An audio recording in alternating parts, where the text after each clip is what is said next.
Falar isso? Não, só eu vou dizer hoje é a 10.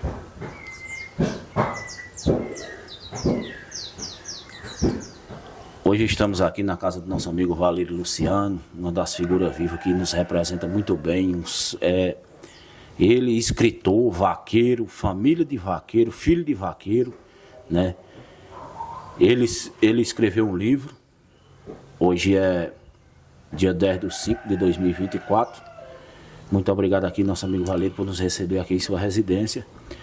Valério, nós estamos aqui fazendo algumas entrevistas falando sobre a influência e a importância do vaqueiro para a economia da cidade de Cedro. E eu queria saber de você, entre essas perguntas que a gente vai conversar aqui, falar um pouco do boi de era, né? O boi de era foi de muita importância, quer dizer, muita gente hoje não tem conhecimento do que era o boi de era. Né? Que era um boi que era vendido com 10 anos de idade. Então, assim, você mais do que ninguém tem conhecimento, né? Você viu seu pai vender boi de era, né? Isso influenciava a nossa economia da cidade de Cedro de maneira positiva, não é verdade? É verdade. O boi de era o seguinte, o boi de era uma economia, como se você tivesse uma poupança. Que falo hoje em poupança, que é em banco. O boi de era uma poupança no mato.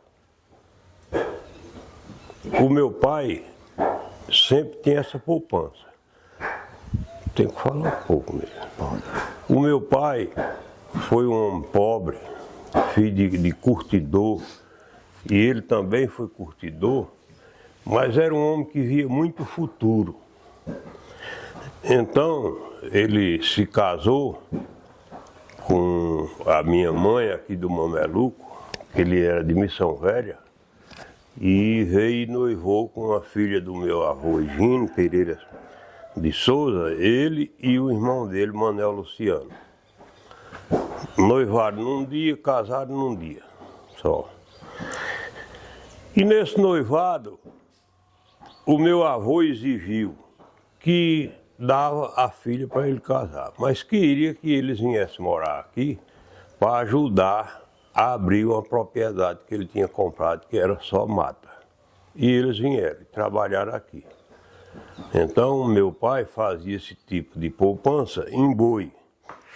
Aonde existisse um garrote para vender que oferecesse a ele, ele comprava. E também deixava lá, que boi nesse tempo não era viver em roça como é hoje. O boi era solto, o gado era solto, então não tinha despesa.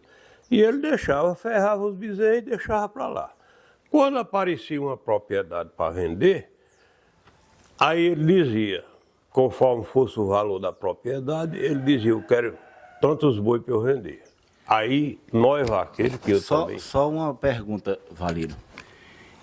O boi, ele pastava em vários municípios, né? Era um campo só de solto. Solto, da Chapada do Arari para o Serrote do Negreiro. Era o campo do gado aqui antigamente. Então esses boi, pai dizia, eu quero vender tantos boi. Aí a gente ia pegar. Aonde tivesse, boi de era. Tinha que ser boi de era que não crescesse mais. Aí a gente ia pegar. Quando pegava, ele chamava um parente nosso que comprava boi lá no Brejo Santo, chamava Zé Nicodemo, e vendia esses boi e comprava a terra. E assim ele deixou, pobre como ele chegou aqui pobre, mas ele deixou perto de 20 mil tarefas de terra. Fora as outras coisas, para isso vocês já viram o nome dele ali.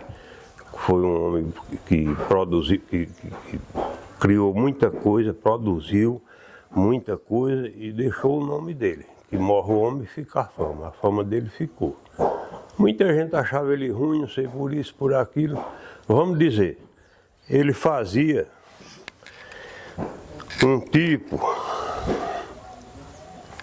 empréstimo. Tinha um ano seco aqui, por exemplo, que aqui é o lugar da seca, é o Nordeste. Ele sempre tinha 50, 100 tubos de milho. Ele pegava esse milho e emprestava ao povo para eles comer. Isso para pagar quando eles tivessem. Quer dizer, hoje um saco de milho é 100, ele emprestava a 100. Quando ele fosse receber, talvez tivesse de 50 ou menos, que é quando tinha muito. E isso ele emprestava 1 por 2. Alguém falava dele por isso. Ele não podia falar por isso, não. Ele estava fazendo a parte dele, A parte dele, servindo os outros e fazendo a parte dele. Para depois ter por mesmo pessoal. Valério, o vaqueiro sempre foi um homem destemido e muito produtivo. Entre essas produções, né, no passado, no presente, você acha de suma importância o vaqueiro ter sua continuidade, seu legado? Ele é produtivo, ele foi produtivo no passado, você acha que ele continua sendo produtivo no presente? Olha, eu não acho que ele seja só pelo motivo. É verdade, preciso falar a verdade. O vaqueiro hoje não é mais produtivo porque os patrões hoje botam vaqueiro para ganhar dinheiro. Então, se é dinheiro, é dinheiro. Naquela época, ele ia ganhar bezerro, quarto de bezerro. De 4 bezerros, ele tinha 1. Então, ele se interessava que as vacas tomassem cria, ele se interessasse que as vacas tivessem gordo, ele se interessasse que as vacas apartassem o bezerro mais cedo. Ele tinha sempre esse interesse de vir para ele. E hoje, não, ele acabou o interesse dele, porque ele recebe dinheiro. Se ele trabalhar bem, se não trabalhar bem também. Verdade. Pensando numa outra pergunta aqui.